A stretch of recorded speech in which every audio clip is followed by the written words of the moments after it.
Okay, so everyone is talking about AI taking our jobs, but I don't think that's what we're truly afraid of. We're not afraid of poverty. We're afraid of becoming unnecessary. If a machine can think, create, and code better than you, what is the point of you? In 1882, German philosopher Friedrich Nietzsche published The Gay Science, which features a famous scene called The Parable of the Madman.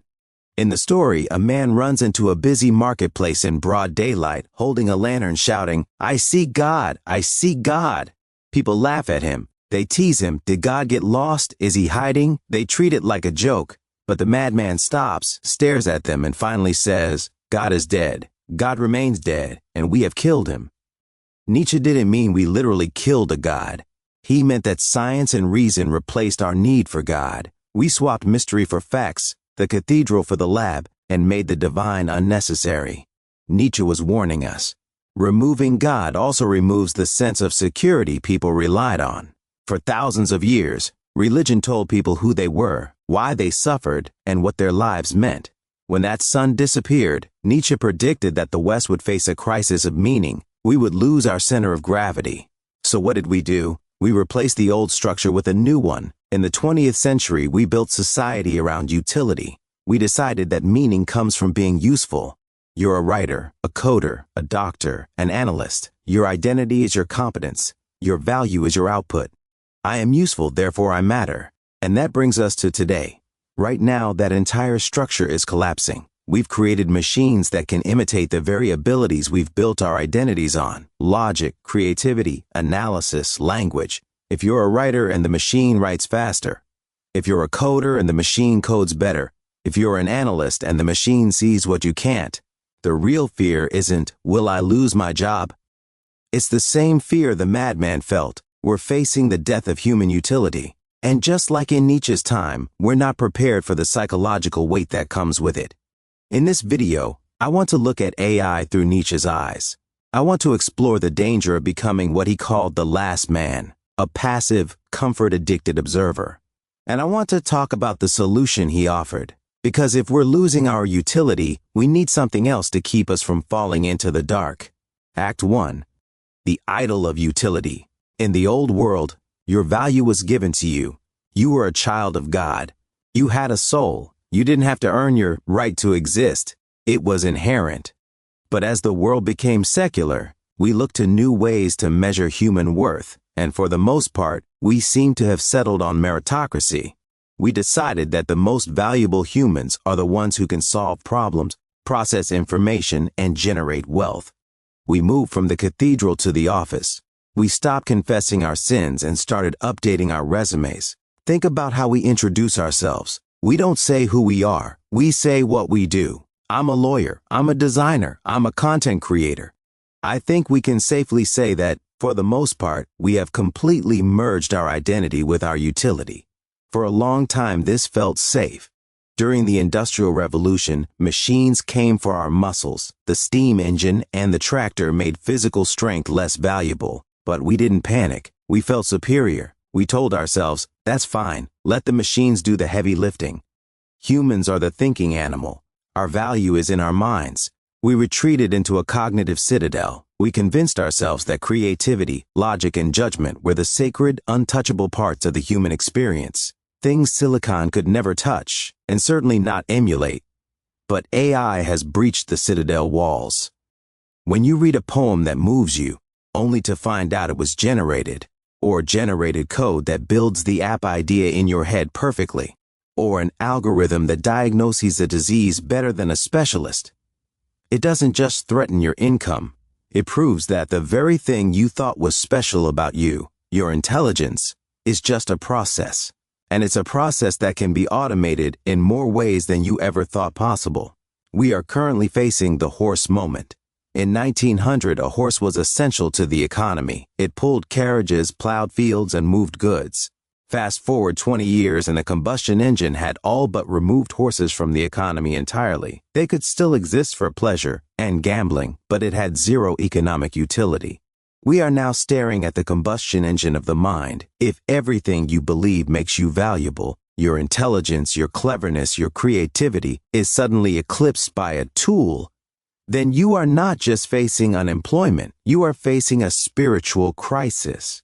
Because if you've spent your whole life believing I matter because I'm useful, and you wake up in a world where a machine, a technology, is more useful than you, then you are, in Nietzsche's sense, about to lose your religion. So if we can no longer find meaning in work, if our utility can be replaced, then what's left? Act 2. The abyss, the last man. When a value system collapses, we fall into what Nietzsche called nihilism. Nihilism isn't just sadness or pessimism. It's the belief that nothing truly matters anymore, that the highest values we once believed in have lost their power. Nietzsche warned that once we lost our guiding why, we wouldn't immediately find a new one. Instead, we'd reach for comfort. We'd choose the path of least resistance. And out of that choice, a new kind of human being would emerge. He called this person der letzte Mensch, the last man. The last man is the final product of a civilization that has made itself completely safe. He is healthy, he is comfortable, he has entertainment, he has convenience. He knows everything because his world is full of information, but he has no fire inside him. He takes no risks. He has no great purpose. He avoids suffering at all costs. He never aims at anything that could break his heart. Nietzsche says that when he asks, what is love? What is creation? What is longing? He's not genuinely curious. He's showing that he no longer understands or cares about these deeper human drives. To him, life is about staying warm, staying fed, and staying comfortable. Nothing more, nothing less. For over a century, the last man was just a philosophical warning. But today, look around. Silicon Valley is building the perfect habitat for him. The promise of AI is total frictionlessness, a life without effort, a life where nothing is hard. Why struggle to learn a language? The AI translates instantly. Why struggle to write a difficult message? The AI drafts it for you. Why struggle to create art? The AI generates it in seconds. Why wrestle with ideas? Why practice a skill? Why learn anything slowly? We're optimizing the human experience so much that we risk optimizing the humanity out of it. And here's the trap. We think we want this. We think we want comfort, convenience, and instant results. But Nietzsche understood something tech companies don't, meaning comes from friction. Viktor Frankl, the psychiatrist who survived the Nazi concentration camps, called it new dynamics. He argued that mental health requires a certain amount of tension. We think we want homeostasis, a tensionless state where we are perfectly relaxed. But Frankl said that is dangerous. He wrote that what man actually needs is the striving and struggling for a worthwhile goal. When AI removes the struggle, when it answers the question before you've even asked it, it deprives you of that healthy tension. It creates an existential vacuum, and nature abhors a vacuum. If you don't fill that space with purpose or struggle, despair will fill it for you. So back in about 2008, I did one of those charity Inca trail treks with my wife over the course of 3 days, going from Cusco all the way to Machu Picchu. And after 3 days of mountain trekking, experiencing the Peruvian cloud forests and all these amazing things, we get there first thing in the morning to see a pair of tourists who'd taken the train. And their description of sunrise over Machu Picchu, one of the most glorious sights in all the world, was, that's neat. Because the meaning wasn't in the view. The meaning was in the climb, in the exhaustion, the doubt, the cold, the struggle to get there. When AI removes the climb from everything, from art, from work, from learning, from creation, it leaves us with nothing but the view. And a view without a climb is just a screensaver. This is the real danger of the AI age. Not that robots will revolt, but that they will pamper us into oblivion, doing all the thinking, creating, striving, and learning for us, while we slowly become the last man, comfortable, safe, unthreatened, and completely empty. So if the machine takes the struggle, what do? How do we keep our humanity alive? How do we avoid becoming the last man? Nietzsche had an answer for that too, but it requires accepting a hard truth about mediocrity. Act 3. The Crisis of Mediocrity. The reason we are so afraid of AI is not just because it's powerful. It's because it exposes how much of our daily lives are actually pretty mediocre. Nietzsche was not a fan of the herd. He believed that most of culture was just people copying other people. He believed that true originality was rare, and that most of us are just sleepwalking through life, repeating the same thoughts and doing the same tasks over and over again. AI is the ultimate herd machine. It is trained on the average of all human knowledge. It is the statistical mean of everything we have ever written or created. So, if your work is average, if you are just rearranging words or copying a coding style or painting like everyone else, then maybe the machine should replace you, or at least what you do. For the last 20 years, the internet created a culture of content, not art. Content. Clickbait articles, generic emails, SEO-optimized blog posts, formulaic pop songs. We turned human creativity into a factory assembly line. AI is simply the machine that runs that factory better than we do. It is burning down the forest of mediocrity and selling it back to us for a profit. If your job was as a data processor, where you take information from pile A and do some math with it and put it in pile B minus, that job is gone. The era of the average knowledge worker is over. Sam Altman, the CEO of OpenAI, predicts that the marginal cost of intelligence will trend towards zero. Think about what that means. Throughout history, intelligence was expensive. It was rare. It was high status.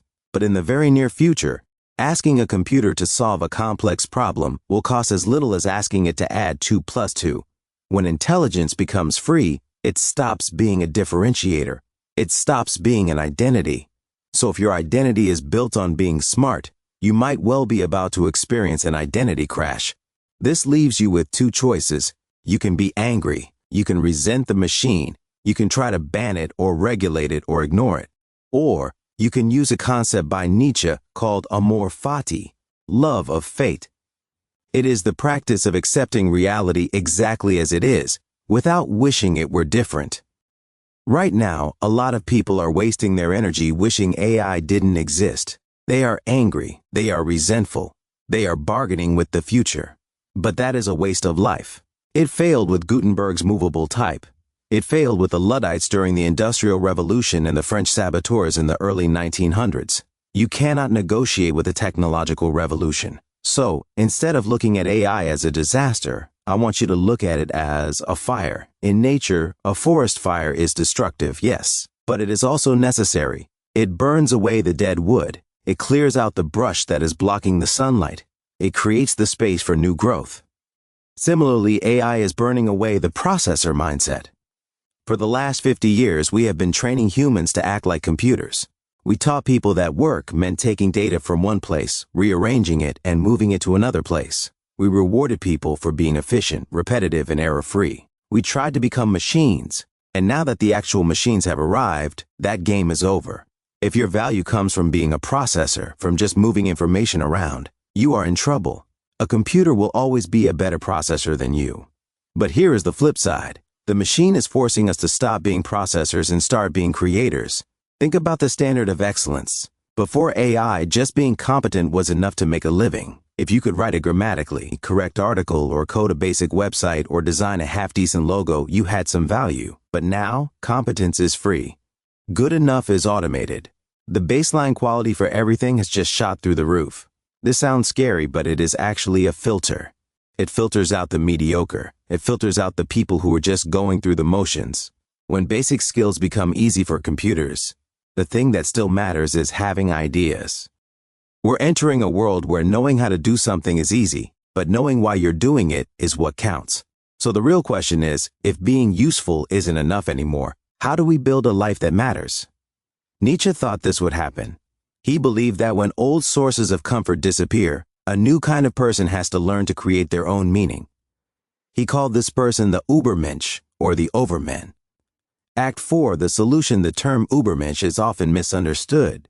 In Nietzsche's philosophy, the Übermensch, or the Overman, is simply a person who has bridged the gap. He is the one who stops looking outward for permission and starts looking inward for purpose. He doesn't wait for the market to tell him what is valuable. He creates his own value. But how do you actually do that on a Tuesday morning when you have deadlines? Here is the practical roadmap for becoming the Übermensch in the age of AI. 1. Stop outsourcing your thinking. We need to fundamentally change how we view effort. Since at least the dawn of this millennium, we've been obsessed with efficiency. We want the result as fast as possible. But AI has devalued the result. If a machine can write the essay, code the app, or design the slide deck in seconds, the final product always feels cheap. So, where is the value? The value is in the struggle of creating it. Think about lifting weights. If your only goal was to move a piece of metal from the floor to the ceiling, you would use a forklift. It's faster, it's more efficient. But you don't go to the gym to move metal, you go to the gym to become the person who can move metal. The value isn't in the bar moving, the value is in the resistance tearing your muscles and making you stronger. Neuroscience actually backs this up. There is a mechanism in your brain called the effort-driven reward circuit, which connects the movement centers of your brain directly to the pleasure centers. Evolution wired us this way. While we still get satisfaction from getting food we like so we don't die, we don't get that same deep sense of personal satisfaction we get from having found or prepared it ourselves. Similarly, when you let ChatGPT write the essay or let Midjourney paint the picture, you are short-circuiting your own biology.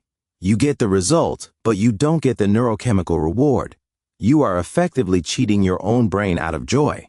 So if you are a writer, and I cannot stress this strongly enough, do not let AI write your first draft. Use it to edit, sure. Use it to brainstorm, absolutely. But do not let it do all your thinking for you. If you skip the struggle of articulation, your brain starts to atrophy.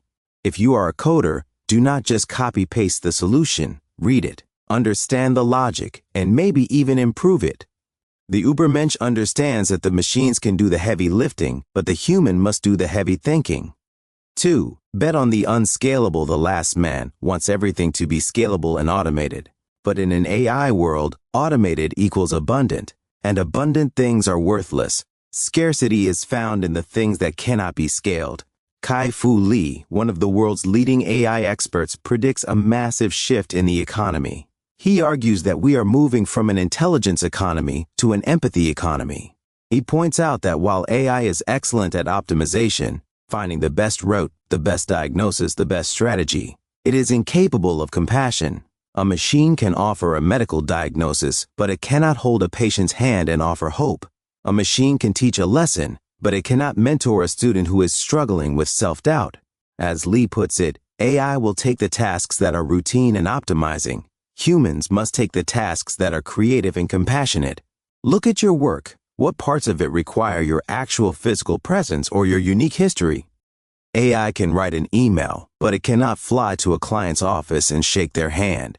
AI can generate a generic pop song, but it cannot perform live in a dive bar and know how to read a crowd. AI can aggregate news, but it cannot understand sentiment or understand what is or is not misinformation. So shift your career toward the high-touch, inefficient things. Handwrite the thank you note. Record the video with your face. Build a community that requires real-time interaction. The machine dominates the realm of data, so you must dominate the realm of experience. 3. Become the architect, not the builder. AI is a people-pleasing answer bot. It can be a miracle of retrieval when it isn't hallucinating, but it's always passive. It waits for a prompt. It cannot wake up in the morning and decide to change the industry, to change the world. That is your burden. The machine can try to answer any question, but it can never actually care about the result. If you are a graphic designer, stop worrying about how fast you can use Photoshop. The AI will win. Start worrying about taste. Start worrying about originality. AI can only ever be the sum of its parts. You can be something greater. Don't be the guy laying the bricks, the code, the words, the pixels. Be the architect who designed the building. As an example, take legendary music producer Rick Rubin. He doesn't play instruments well. He doesn't know how to work the sound desk. By technical standards, he is unskilled. Yet he is responsible for some of the greatest albums in history. Seriously, look him up. He produced Limp Bizkit, RHCP, Shakira, Aerosmith, Kanye West, Ed Sheeran, and literally hundreds of other artists. And somehow, when asked what he actually does, he said, "I have no technical ability, and I know nothing about music. The only thing I have to offer is my taste." This is the future of the Übermensch. When the machine has all the technical ability in the world, your value is your taste.